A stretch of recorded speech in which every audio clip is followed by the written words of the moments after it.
appreciate y'all being here. Got a lot of great legislation to sign today. Should be a great morning. Go ahead and grab a seat. You're in for some speeches from a few folks. We'll sign some bills.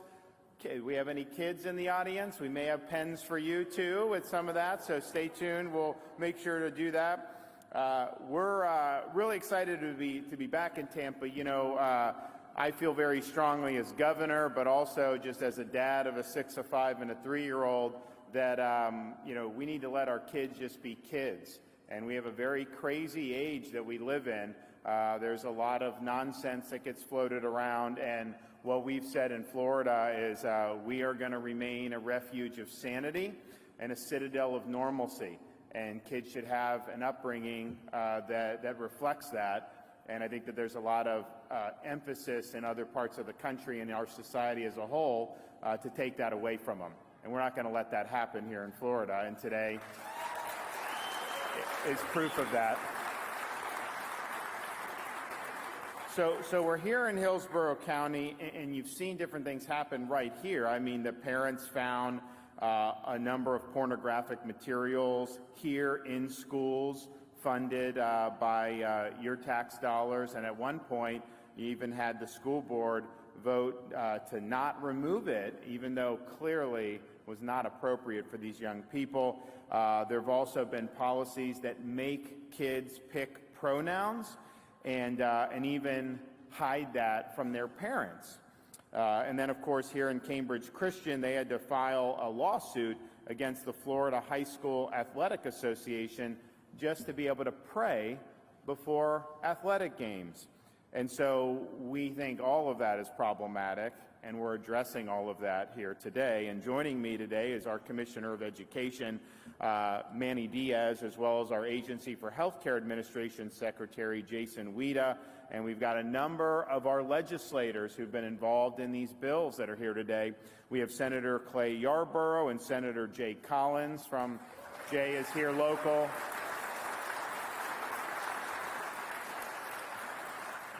We have Representatives Randy Fine, Adam Anderson, Linda Cheney, Ralph Masulo, Robert Brackett, Jennifer Kennedy, Karen Gonzalez Pittman, Fred Hawkins, and Laura Saunders Plakin. Welcome to all the legislators, and thank you for being here.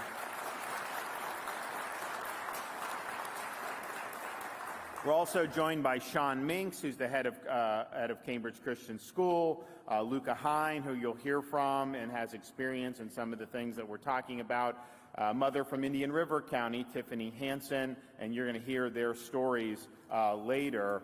It is important that we stand up for our youth, and we're doing that in a number of ways here today. Some of the stuff is kind of sad that we even have some of these discussions. When you see what's going on, and we stopped it administratively in Florida last year, but we needed to have the legislature make this permanent. You have a movement amongst, I would say, rogue elements of the medical establishment to do things that is basically the mutilation of minors. I mean, they're trying to do sex change operations on minors, giving them things like puberty blockers, and doing things that are irreversible to them.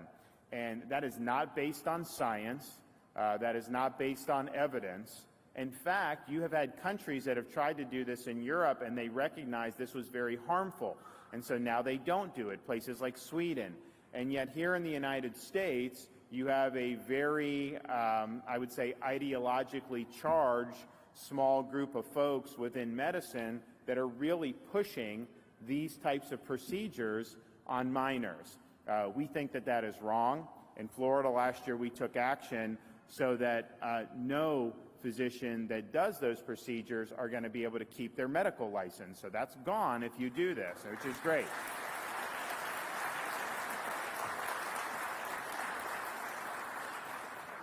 But when we do the SB 254, this will permanent outlaw the mutilation of minors. It will outlaw the surgical procedures and experimental puberty blockers for minors. It will also require any adults receiving these surgeries to be informed about the irreversible nature and about the dangers of the procedures. It will give Florida courts temporary jurisdiction to intervene and halt procedures for out-of-state children. You have actually some states in this country that want to be a haven for these types of procedures and even welcome minors without their parents' consent into some of their jurisdiction. We're obviously doing the opposite here, and I think this provision is important. This is going to create a way to recover damages for injury or death resulting from mutilating surgeries or these experimental puberty blockers that are given to a minor. Because what happens, they go through this, then they get older, and this is a huge problem. They should be able to sue the physician who hurt them, and they're now going to be able to with this law. So that's the first law that we're going to be signing today.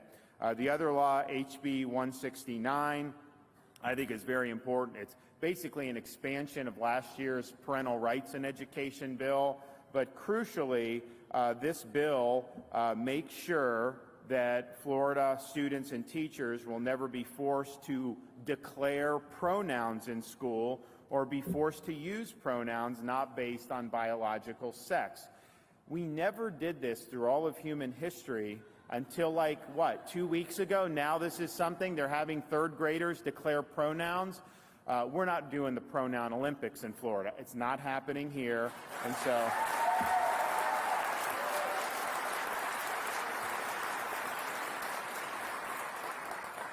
And so that will be protections for people. Again, let the kids be kids. Let them be in school like normally. And it's inappropriate to force them to try to choose these pronouns and to do that. This also expands what we had last year. They said no sexuality or things like transgender ideology or gender theory in grades K through 3. Actually, what you saw is some people are trying to jam it into pre-K to get around that law. So this says pre-K and also goes up to grade 8, because I think what we've seen in these libraries and in some of the books, there's clearly a concerted effort to try to do indoctrination in the middle school grades. And so the legislature, I think, has looked at that evidence and wisely said that, on those issues, if a parent wants to engage in that with their kid at those ages, then that's up to them. But we should not be putting that in the curriculum in school. And so we're not doing that. We're going to be focusing on math. We're going to be focusing on reading. We're going to focus on science. We're focusing on the subjects that really, really matter for our kids. So that's really important. Third bill, HB 1438. And this is sad that you kind of have to do this. There's these adult performances. There are these these drag shows, sexually explicit in what they're doing. And look, adult entertainment, people can do what they want with some of that. But to have minors there, you'll have situations where you'll have an 8-year-old girl there, where you have these really explicit shows, and that is just inappropriate. And I think in Florida, what we've said, and we've taken some action administratively already against some of the offending establishments, but the reality is we needed the legislature to come in and really, really clarify that if you are an establishment that's having adult performances, you have an obligation to make sure that these young kids are not permitted in the premises. And we're going to hold you accountable if you're not meeting that obligation. There's certain things we would never say it'd be okay, to have a 12-year-old at some of these things. And so we want to make sure that is uniform. When you have adult entertainment, when you have these sexually explicit performances, there should not be any of these kids there. And this is going to make sure that that's the case. And so HB 1438 will be signed into law momentarily. We also are going to sign HB 1521, which is ensuring women's safety, making sure that educational institutions, detention facilities, correctional institutes, juvenile facilities, and public buildings with a restroom, locker room, or changing facility, that they must have separate facilities for men and women based on biological sex. A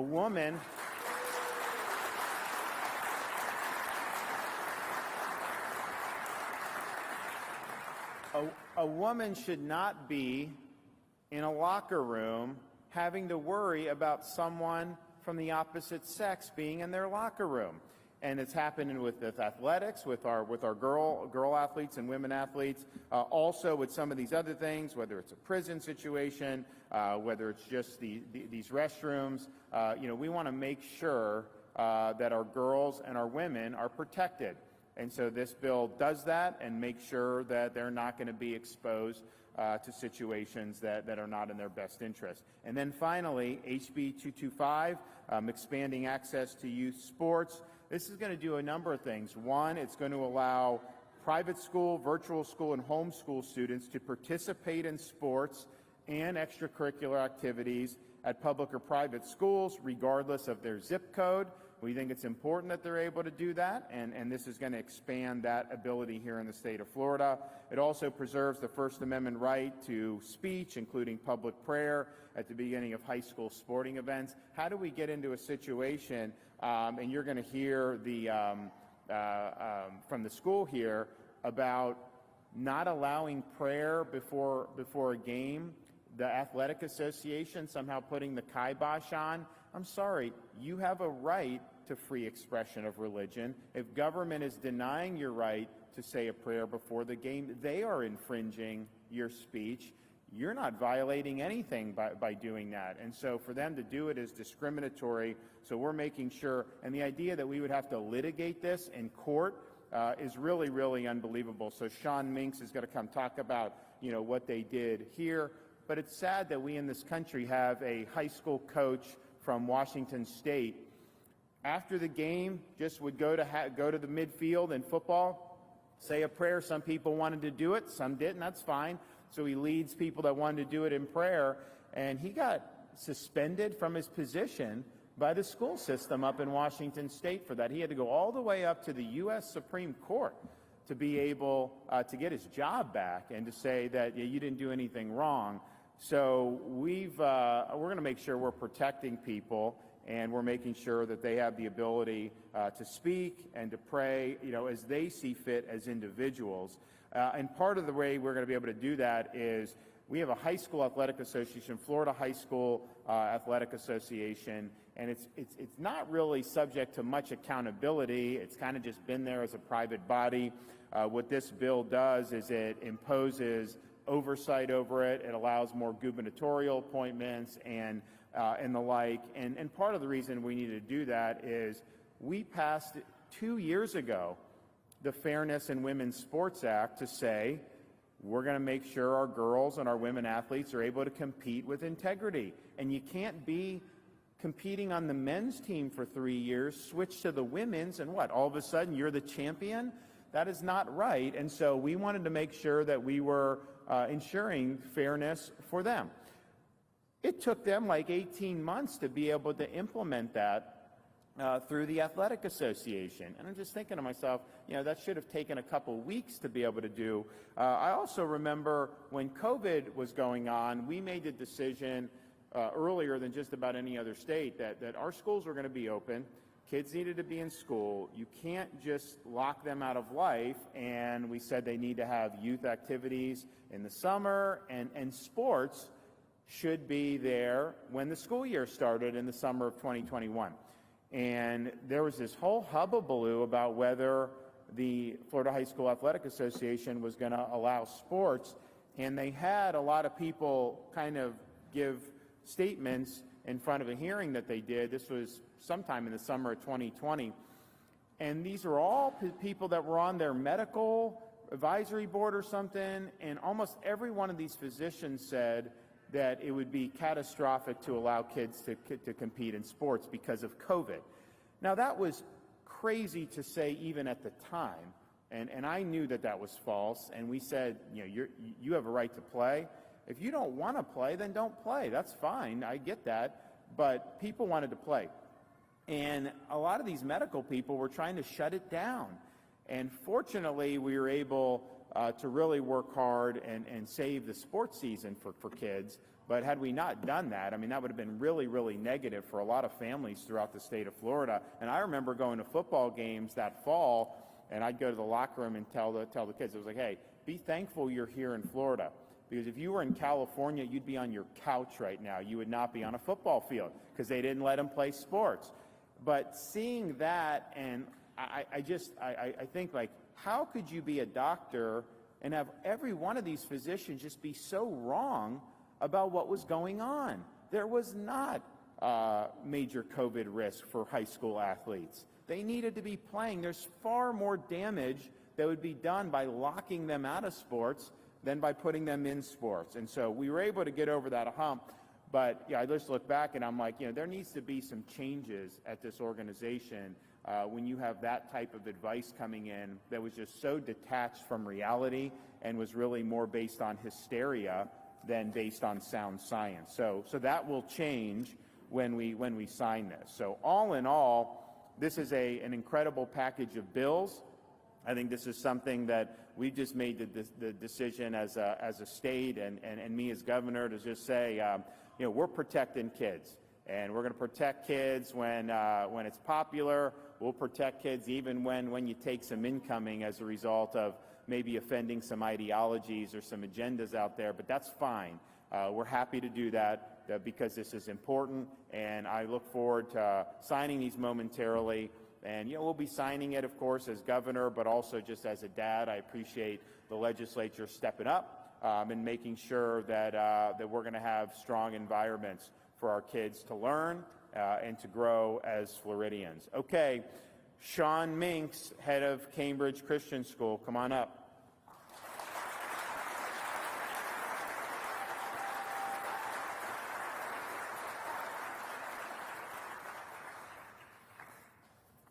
My name is Sean Minks, and I serve as head of school here at Cambridge. And on behalf of the students, staff, teachers, and school board, I'm pleased to welcome Governor DeSantis to Cambridge Christian School. We are grateful for his leadership of this state.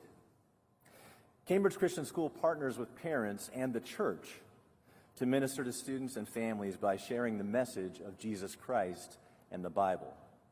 We are focused on providing our families with a rigorous educational experience that also allows the students to grow their talents in the arts and athletics. Serving students from 1-year-old through 12th grade allows Cambridge to partner with families literally from infancy to diploma. Partnership with families should be the goal of every school. Today, Governor DeSantis makes the families of the state of Florida an equal partner in education. When families are partners in education and the values they hold are prioritized, students excel. From the beginning, now 60 years ago, Cambridge has sought to raise up future leaders who academically, socially, and spiritually serve the local and global community for Christ. But 7 years ago, that commitment came under question in a request to pray over the loudspeaker at a football game.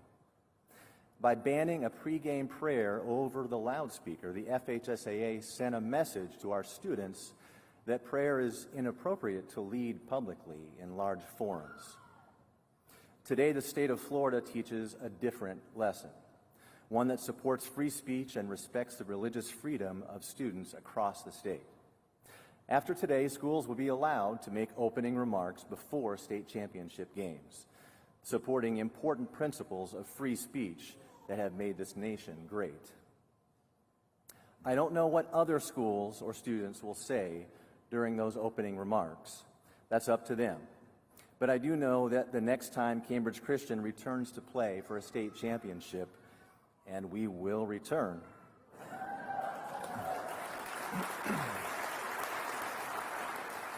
we will pray over the loudspeaker before kickoff. For that, we thank the Florida legislature and the leadership of Governor DeSantis. Thank you.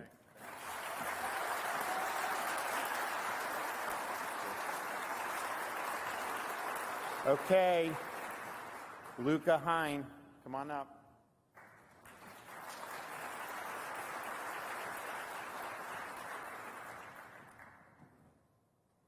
Hi, so my name is Luca Hine, and while I'm not from Florida, I am someone who went through the gender-affirming care industry as a minor. And a little bit of background about me, I was a teenager with multiple comorbidities and mental health issues who was struggling and was put down this path instead of given the help I actually needed, resulting in the first medical intervention I ever had being a double mastectomy at 16. I was one of the kids that needed a chance to just grow up and get the help I needed. I was one of the kids that needed the adults to step up and do what is right. And I've worked with kids. I've seen how they experience the world, and they experience the world in this very magical and innocence-filled way. And introducing kids to these concepts, making them a permanent patient of the medical industry, is taking that away from them.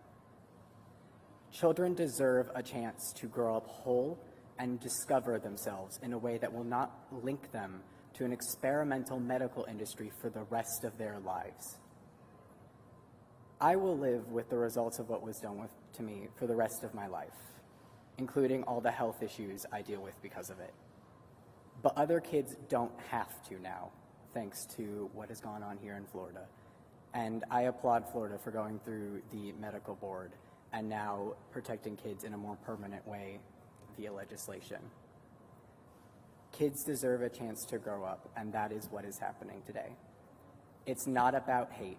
It's about giving kids a chance to grow up whole. Thank you.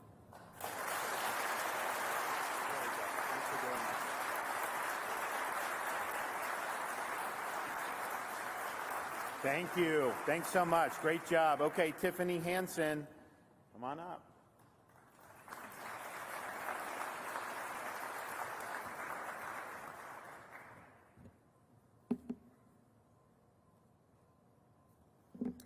Good morning. My name is Tiffany. I am a mother of 5 from Indian River County. When I send my child to school, I expect their education to be at the forefront of what they are being taught. Unfortunately, children are being coached, coerced, and indoctrinated with transgender ideology. I have seen it firsthand and more than just one of my kids. I, as a parent, have experienced my child suffer from depression, anxiety, body dysmorphia, PTSD, and suicidal ideation as a result. One day, my daughter came home and told me she wanted to be called by different pronouns and felt like she was a different gender. I didn't think much of it at first, as she is young. I was being supportive. As time went on, I realized how deep this had gotten and how much this was influencing her life in a negative way. Unknown to me, the schools had been secretly pushing this transgender ideology in the classroom behind my back, encouraging her to question her gender, her sexuality, and her preferred pronouns. To this day, she has had to undergo therapy because it has taken such a toll on her mental health. It wasn't just her. More than one of my children have come home telling me the exact same thing. They are being taught to question their entire identity by schools. These are 4th and 6th grade kids we are talking about here. This ideology can be seriously damaging to children, forcing them to question themselves to the extent that they have body dysmorphia and suicidal thoughts in 4th grade. This has to stop now. As someone who has also had to deal with personal childhood trauma in the past, I understand what it is like to be this young and feel these feelings.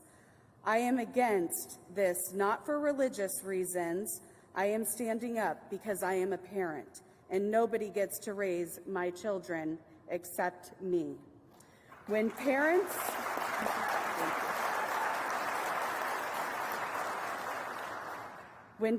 stand up to the targeting of their children by some teachers, school staff, we are discriminated against and labeled homophobic, transphobic, hateful, or unsupportive. They are telling kids that teachers are your ally for supporting you in this forced identity, and parents are the enemy.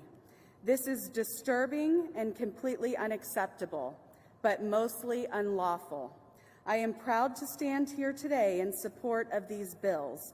Thank you, Governor DeSantis, for standing up for our parental rights and saving our children.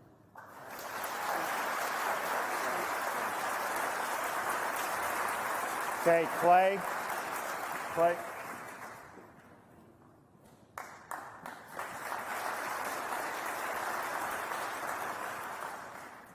Thank you. Good morning. Thank you for the invitation to join you today, Governor. It was an honor to carry several of these bills in the Senate. Thank you for your leadership. Governor, you consistently deliver, and thanks to you and your leadership, kids can be kids in the state of Florida. As a dad of young children myself, I know you understand how important it is for parents to know what is going on with their children.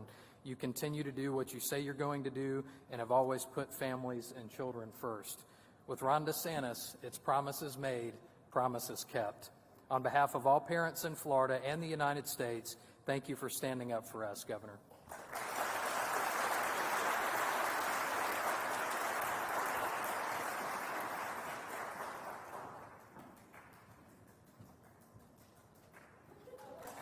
Well, thank you. Thank you. I'm Randy Fine, and I had the privilege of carrying a couple of the bills the governor mentioned a little bit earlier. But the important thing for people to know is there is evil in this world, and we are fighting it here today. And the most important job that I have, the most important job the governor has, is that we are parents of children.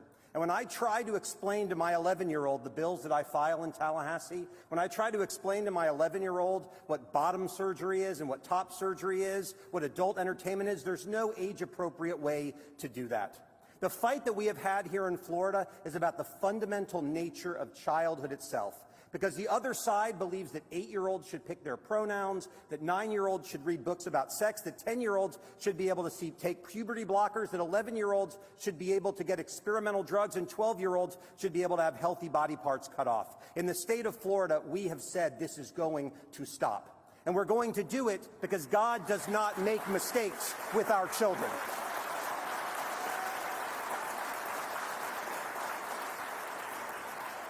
Now, I am proud to be here with my colleagues from the Florida House, all of whom fought alongside me, as well as my senator, particularly my friend Ralph Masullo, who ran this bill alongside me. These bills are not easy to run. You take a lot of heat and you take a lot of pain when you do them. And that's why the person I want to credit the most is the person standing to my right. Because none of this happens without leadership.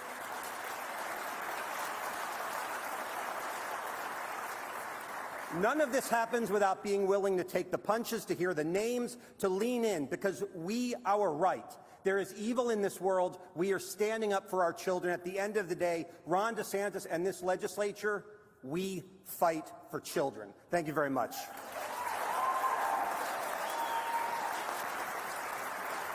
All right.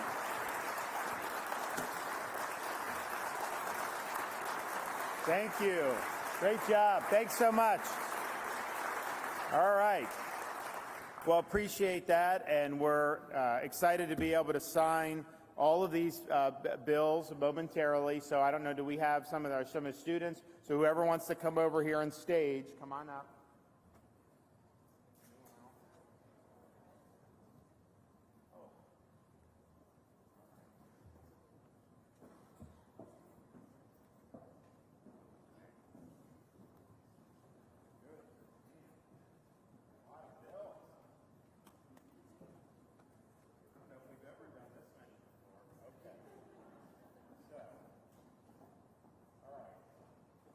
HB 1521. So this is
Washington.